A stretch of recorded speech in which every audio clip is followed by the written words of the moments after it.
All right, so today we're going deep into a story that might just make you rethink, the power of online words. Mm-hmm. We're going to be looking at Martin Owie, also known as Sai-Chak Wang, Okay. a name you might not recognize right off the bat. But Yeah. his story is really a case study in how one person can potentially weaponize, online influence. And Yeah, it's really interesting. What's fascinating about Owie is that he's kind of carved out this niche in the Cantonese-speaking online world. Yeah. He claims to be a British citizen living in Düsseldorf, Germany. Mm-hmm. But even his identity is kind of shrouded in some mystery, with sources speculating he could actually be an asylum seeker. Oh, wow. And that detail right off the bat just adds a layer of complexity to his story. It makes you wonder what's really going on. So we're already dealing with someone who's kind of difficult to pin down. Right. And when you look at his content, things get even more interesting, or maybe unsettling is a better word. Yeah. He's built an online persona around kind of an anti-Chinese stance. Mm-hmm. A lot of his material seems deliberately designed to provoke, right? Yeah, his claims can be pretty extreme. Like, for example, he stated that Hong Kong will be locked up, urging his audience to leave before it's too late. Wow. He even advises them to transfer large sums of money abroad. Hmm. And this kind of rhetoric, it really taps into a very real anxiety for a lot of Cantonese speakers, especially those who left Hong Kong after 2019. Absolutely. There's a lot of uncertainty, and he's kind of feeding into that. It's almost like he's preying on their fears, using that uncertainty to build his own platform. Mm-hmm. And as our sources point out, his advice has actually had real-world consequences. Some of his followers who transferred large amounts of money based on his recommendations ended up facing financial scrutiny, like their transactions flagged as potential money laundering. Wow.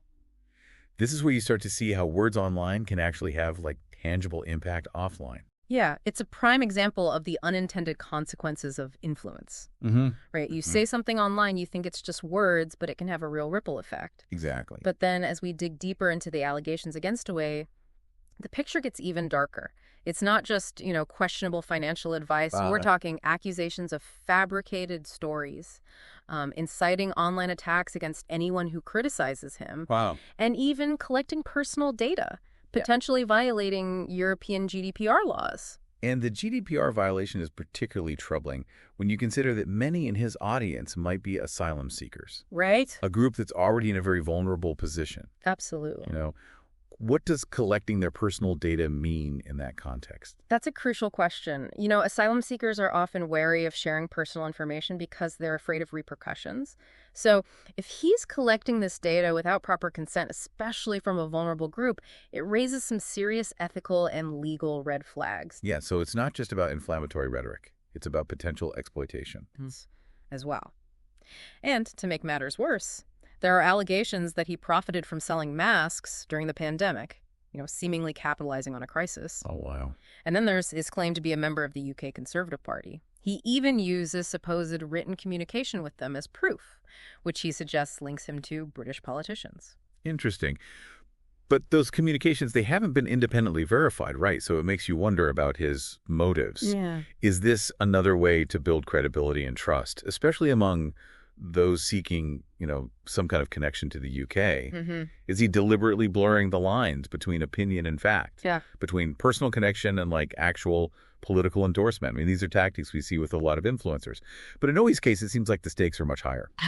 It seems like every layer we peel back reveals something a little more troubling. Mm-hmm. And the fact that he's specifically targeting a community that's already facing so much political upheaval and uncertainty adds another layer of concern.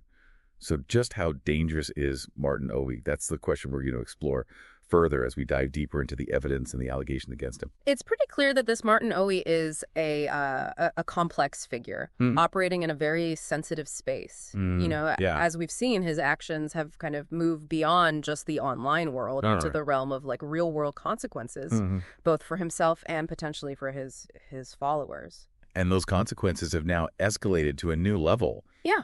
Our sources point to a significant development. Hong Kong's Independent Commission Against Corruption, the ICC, has issued a warrant for Owie's arrest. That's a serious escalation. Right. And it shows you how seriously the authorities are taking his activities, They're accusing him of inciting a boycott of the 2023 District Council election in Hong Kong. Specifically, between October 31st and December 4th of 2023. He allegedly shared a video and made social media posts encouraging people not to vote.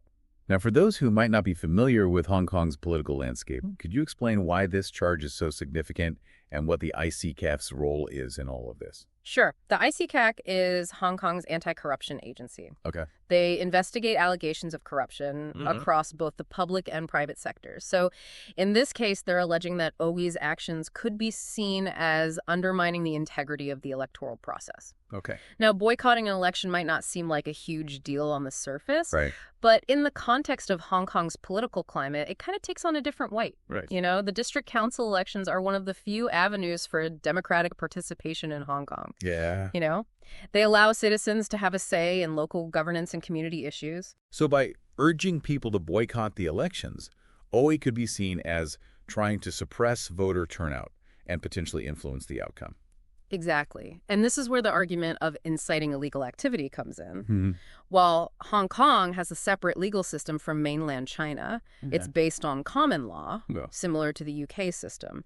But they do have laws in place against actions that could be seen as undermining that electoral process. But proving intent in a case like this must be very difficult. Yeah. How can they definitively show that Owi's words directly led people to boycott the election? It's going to be a complex legal case, no doubt. The ICCAC will need to gather evidence that demonstrates a clear link between Owi's statements and any subsequent actions taken by his followers. Right. They'll likely examine his online posts, his videos, any communications he had with his audience. Yeah. Really try to establish a pattern of incitement.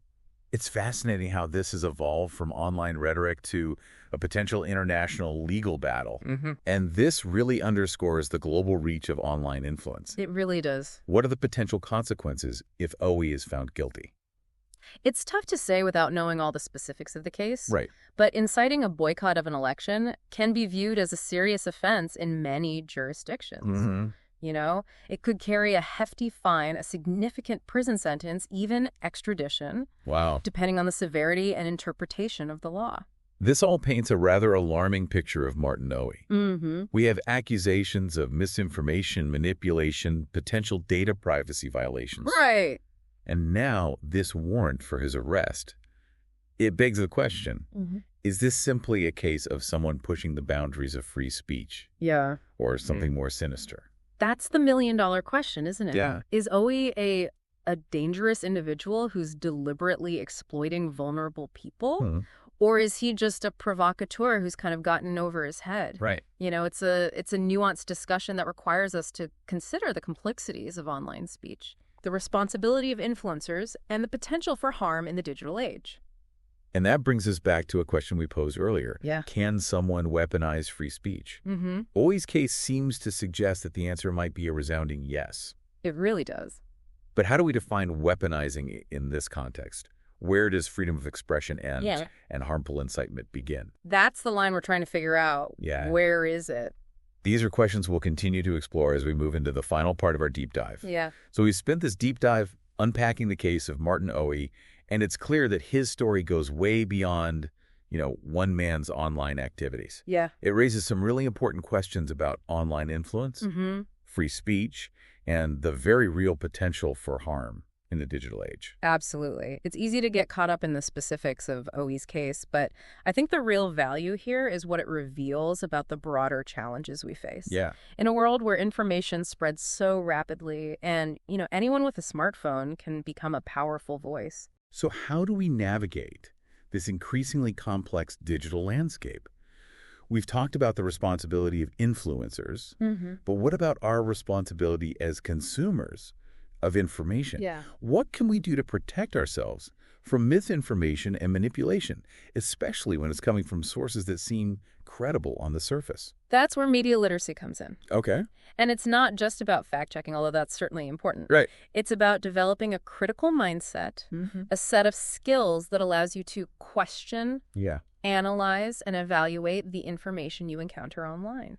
So it's about being skeptical, but not cynical. Exactly. It's about engaging with information actively. rather than just passively absorbing it. Exactly. One key aspect of media literacy is understanding bias. Okay. Both in ourselves and in the sources that we consume. You know, we all have our own perspectives and preconceived notions, Right. and those can definitely influence how we interpret information. So it's crucial to be aware of our own biases. Yeah. And to seek out diverse viewpoints, even those that challenge our own beliefs. That can be tough, though, especially when algorithms are designed to kind of feel us content that reinforces our existing views. Right. How do we break out of those echo chambers and expose ourselves to different perspectives? It takes a conscious effort. You might start by diversifying your sources of information. Okay. You know, don't just rely solely on social media or a single news outlet. Yeah. Explore different websites, blogs, podcasts, even academic journals. Wow. To get a wider range of perspectives. It's also about paying attention to how information is presented. Yes. Is it emotionally manipulative? Yes. Does it rely on fear or outrage to try to grab your attention? Those can be red flags. Absolutely. That the information might not be entirely trustworthy. Another key skill is learning to evaluate sources. Okay. Who is behind the website or the social media account that you're reading? What is their agenda? Are they transparent about their funding and their affiliations? Yeah. These are all important factors to consider when you're assessing credibility. It sounds like becoming media literate is an ongoing process. It is. It's not something you learn overnight, Right. but rather a set of skills that you develop and refine over time. Absolutely. And like any skill, it requires practice.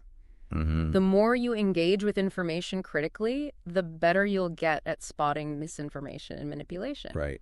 And remember, it's okay to ask questions. Yeah. If something seems off, don't be afraid to dig deeper. Yeah. You know, consult fact-checking websites or reach out to experts in the field for clarification. So we all have a role to play in creating a healthier online environment. We do. Both by being responsible consumers of information and by holding influencers accountable for the content that they create.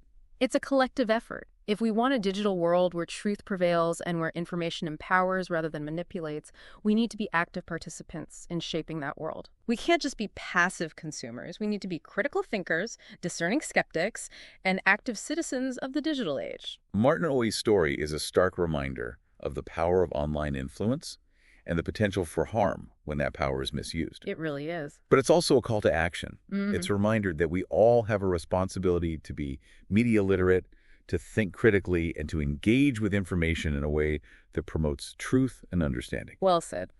Thanks for joining us for this deep dive. And remember, stay curious, stay critical, and stay informed.